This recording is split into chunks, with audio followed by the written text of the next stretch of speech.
Po, në aspektin tem, ky është një farë terrori psikologjik që i bëhet një popullit tonë.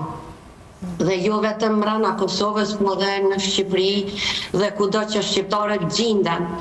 Sepse të trajtohet një gjykim në këtë formë dhe të na shtyhen data pas date, kjo është dhunë në vetvete që na bëhet. Arsyeja, ata e kanë arsyetuar prapë sepse vëllimi i dosjeve, provave, po e kuptoj gjyqtarët, vështiru me ditë kush ja ka vjedhë në zotin agimit. Seriozisht, vështiru me gjetë fajtorin kush, a u kon Kadria, a Hashimi e ka dho urdhrin, apo e ka dhonën Baca Jakub, apo Rexhepi, këtu janë problem, këtu janë çështje shumë problematike për disa gjyqtarë ndërkombëtar me gjetë fajtorin kryesor.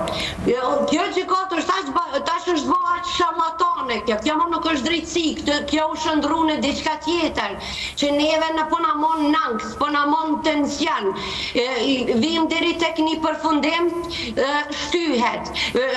Kjo është në mendoj që mënyra më e dhunshme që i bëhet një popullit ton, një farë terrori psikologjik që se kemi pa ndonjëherë më parë.